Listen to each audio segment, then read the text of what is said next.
Hello my bookworms, welcome back to my channel, or welcome if you're new. My name is Sydney. Today's video is going to be the next installment of my Spin the Bottle TBR game for June. One breath, yes.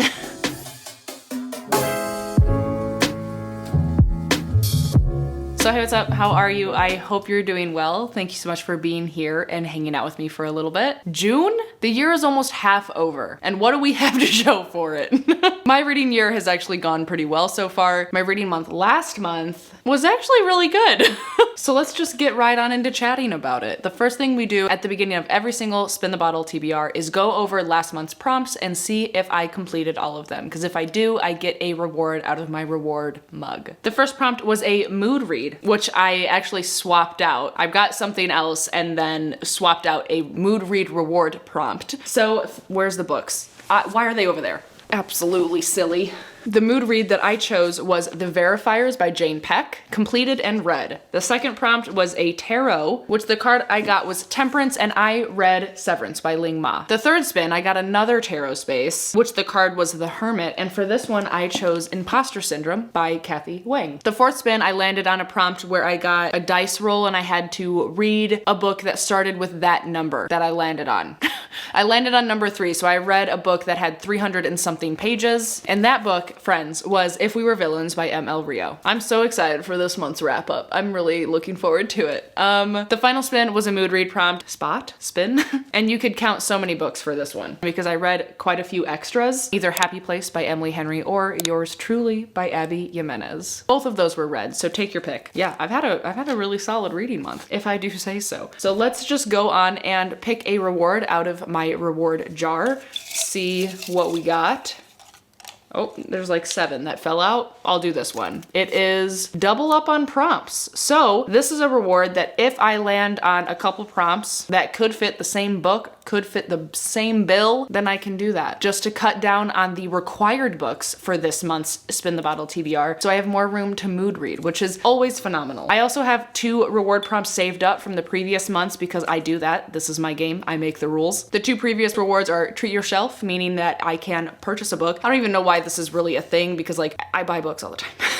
I always treat myself and my shelf. And then I also have a 5-star prediction reward, meaning that if I don't want to do a prompt that I land on, I could swap it out for this prompt right here. So I'll hold on to all of these. One of the ones that fell out of the jar doesn't even have anything on it. What's that reward? What does that mean, Sydney? Why is this here? I can't make this shit up. Like, why? Why is that in there? How long has that been in there? Okay, well, we can get on into the game. The first spin will be my Patreon only spin. All the spaces will be covered by prompts submitted to me from my patrons. And then following that spin, we will mix and mingle all the prompts and continue the spins with my whole entire bank of prompts. So let's go on to spin number 1.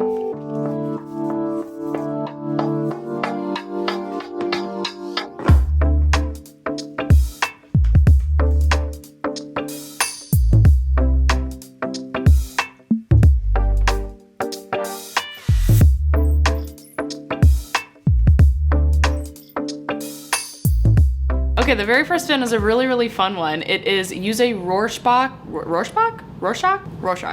Use a Rorschach ink blot to choose a book. So what I'm gonna do is I'm going to screen record and scroll and randomly pick one. That didn't work. Look at these ink, okay, well, I mean, I clicked on a BuzzFeed article, so I'll just go to the first one. It's kind of making me think about bugs. It reminds me of a bug. Is that right? Is that wrong? What does that say about me? Don't analyze me. Okay, I guess that's the one we'll do. Not like I have a choice, I guess. Bugs. That was lucky because this book has so many things on the cover, and there does happen to be quite a few bugs on it as well. The book in question that I will be choosing for this first spin is Wayward by Amelia Hart. This is my buddy read pick for my book club this next month. Me having just read If We Were Villains and seeing a Macbeth quote in the beginning of this book makes me really excited. This book came out this year in 2023. For whatever reason, I feel like I have seen this book for years. I don't know if I'm just like in an alternate timeline or something, but this book feels like it's been around a while, and apparently it's not. Regardless, this will be my pick. It is a story of 3 extraordinary women across 5 centuries. It's an astonishing debut, enthralling novel of female resistance. I have heard that it is just a beautiful historical fiction meets present day feminist tale. Have no idea what to exactly expect, but I'm excited to get into it because this cover has just been calling to me. And let's go on to spin number 2.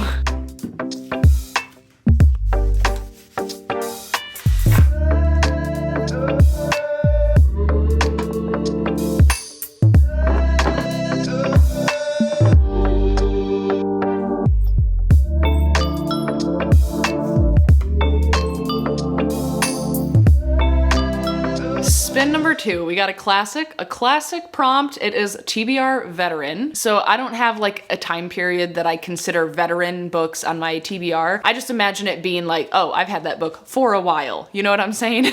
I just went upstairs and sort of rummaged through some boxes and I just grabbed 3 books that are definitely TBR veterans for me. And for whatever reason, they just sound like now's the time. But those 3 books are Circe by Madeline Miller. No, I have not read this book yet. Circe is a reimagining of the life of Circe, life of Circe, the formidable sorceress of the Odyssey. I always have to be really in the mood for a mythology retelling for whatever reason. And when I just saw it upstairs, I was like, yeah, I could be in the mood, which doesn't happen a lot, which is why I haven't read this book yet. So maybe I will this month. The Chosen and the Beautiful by Ning Vo, which I had it since I pre-ordered it and I still haven't read it. Chosen and the Beautiful is queer, which is important because June is Pride Month. And I know that this has very big like Great Gatsby vibes. R.F. Kuang actually blurbed it on the back and said, Gatsby the way it should have been written. Dark, dazzling, and fantastical. A perfect response to Fitzgerald in tone, voice, and theme. That makes me excited. I really like the opulence and like drama that comes with like these time period stories. Plus, I know I enjoy Ningvo's writing, so maybe now's the time. And The Secret History by Donna Tartt. I mean, I just read If We Were Villains by ML Rio, so I'm very much in this mindset. Like I saw this and I was like, oh, maybe now is the time. You know what I'm saying? This does not look like it's 550 pages. It looks so small, but it has Bible sheets. Ooh, that's like the best. Oh, such a good flop. And then The Secret History is just, it's a classic. I mean, it's a dark academia mystery, I believe. Yeah, it's like a dark academia psychological thriller, which I am kind of in the mood for. So maybe now will be the time as well. Maybe I'll read all 3. Who knows? But okay, I'm going to keep all 3 of these handy and see if they can't fit for future prompts that we get today. But even if they don't, I will choose from this bank, I think, for this prompt. She eyes them suspiciously.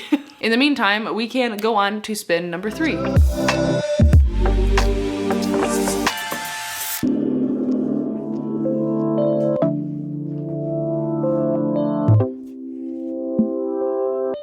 Spin number 3, we got a tome. A tome. It is a book that is greater than 500 pages. Not even mad about this one because last month's book club pick was Warbreaker by Brandon Sanderson, and it is clocking in at 650 something pages. Definitely a tome. You can see it, and I have the data to prove it. Since this was last month's book club pick, our live show discussion is normally in the beginning of the following month, so I try to read the book club pick as close to the live show as possible, so it's like super fresh in my brain. And so it'll be time. Even if I happen to start this at the end of this month, because right now May isn't over, I'll probably won't finish it until the beginning of June anyways. And even if that is the case, I mean, I just mentioned that The Secret History is over 500 pages, so that this might work as well. And if you remember, I have the double up on prompts reward. So I could read this at the end of this month and read Secret History and count that for prompts 2 and 3. I don't know, maybe I'll do that. We will see what the month holds. But that means I have a couple options for that prompt as well. This book by Brandy Sandy is one of his earlier works. I don't know what year it was published. 2009. Wow, that's a while ago.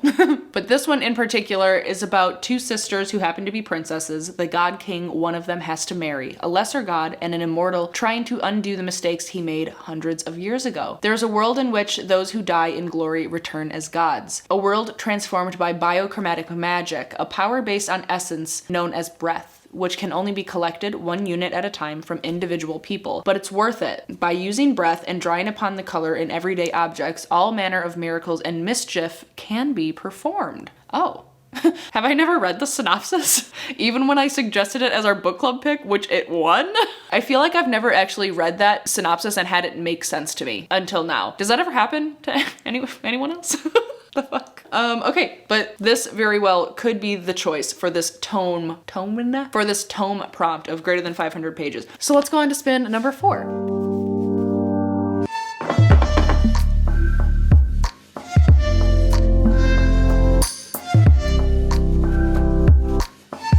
Spin number 4, we got the tarot space. Apparently, this is the year of the tarot. Not mad about it. It's always super fun. If I get one of the same cards as the previous months, I'm gonna be upset though, okay? I'm gonna be upset. So how this works is I have this major arcana deck of this tarot deck that I own. I have predetermined prompts for all of them, and so we are going to just mix them up, and I'm going to choose one at random. And you might not know, but I am in the midst of creating merch right now, which is really crazy and really exciting. I already have some designs that are specific and exclusive to the greenhouse, my patrons, that are live and going on, and it's so exciting. If you want to check out the greenhouse, the link is listed down below if you want to come hang out for some more content and live reading sprints and all the things. But there may be a tarot themed merch coming to the general public very soon, so keep an eye out for that. But okay, let's just pick a card. Ready? Let's pick this third one.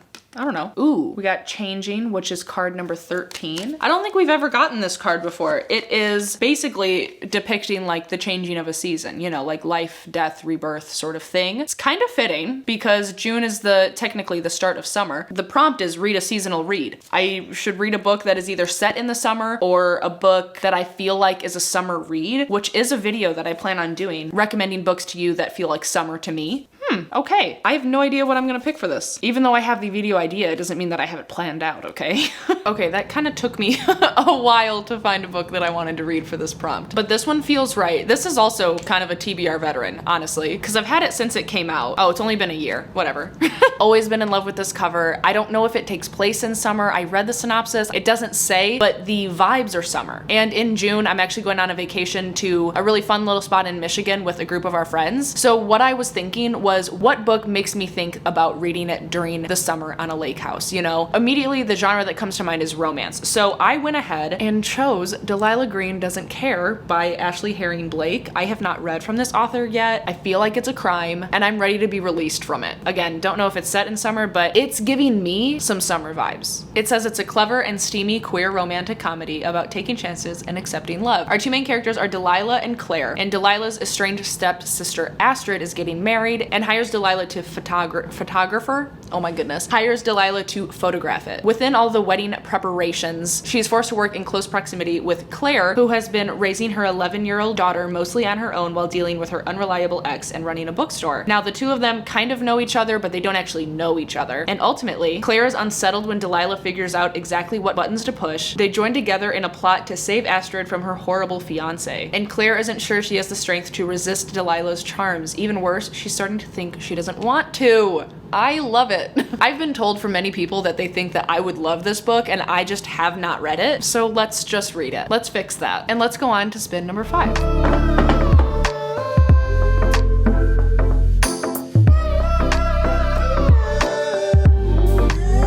So number 5, we got a mood read, which is always phenomenal. I have a little stack of books that I might want to pick for this little prompt here. Since it's a mood read, I get to pick in the middle of the month. I don't know. You're gonna have to just find out what book I end up choosing for it. This first one is a strong possibility though. All right, it is Alone with You in the Ether by Olivia Blake. This edition is absolutely stunning. The writing is apparently very like lyrical and poetic and has some really good one-liners, which, you know, I love. So I might pick this one. I might. It's kind of likely.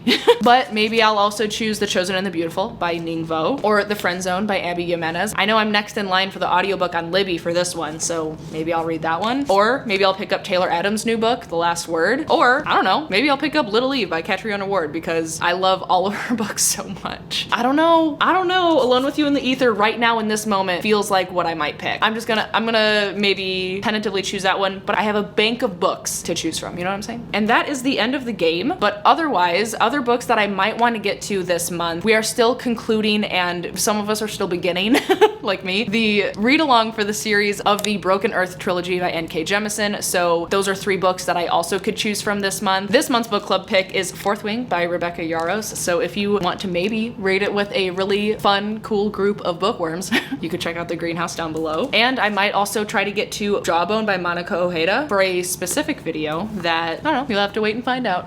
I don't know if that video is happening this month. Don't hold your breath. This next month, I kind of have a lot of options and I don't know, this video feels a little bit chaotic. And I mean, that's okay, but I genuinely don't know what this wrap up for June is gonna look like. Like, I feel a little bit scattered about it. I am excited about the books that I have chosen, but again, I have so many other books that I also want to read that I don't know what I'll end up reading. So we're just gonna have to wait and find out together. But that is the end of today's video. Hold on, I forgot something. And I'm on my other camera because the other one died as soon as I said goodbye. Even though I was sitting here with this jar next to me so that I wouldn't forget to pull a prompt from it or a book from it, I still forgot to pull a book from it. So this is my greenhouse compendium jar. All these books in here are suggested to me from my patrons. They're either their favorite books or books they think that I'll like or books they just want to see me read. And I pick a book from it every single month and it gets an exclusive reading vlog for it over on my Patreon. So let's pick a book out of this jar and see what we get. Okay, wait. This is the Decagon House Murders by Yukito Ayatsuji, and I would bet money that Adele recommended this to me. I really love this cover, and I am really excited because I recently hauled a book called The Death on Gokumon Island because I wanted to try out the Japanese murder mystery thriller genre, and now I get to actually read one that was specifically recommended to me. That's really exciting. This Decagon House Murders, it says, students from a university mystery club decide to visit an island which was the site of a grisly multiple murder the year before. Predictably, they get picked off one by one by an unseen murderer. Wow, that was quick. Is there a madman on the loose? What connection is there to earlier murders? The answer is a bombshell revelation which few readers will see coming. The Decagon House Murders is a milestone in the history of detective fiction. Oh my god, that sounds awesome. That's really exciting. Okay, glad I remembered to pull one from the jar before I completely cleaned up everything. But okay, Decagon House Murders is also on the TBR for this month. That's also on the TBR. Previous Sydney can go close the video out now. Okay, bye. Thank you so much for being here and hanging out with me for a little bit. If you are still watching and don't know what to say, then leave the B emoji down below in the comments. And while you're down there, don't forget to subscribe and like the video. I always appreciate your support. And of course, be kind to one another and happy reading. Bye.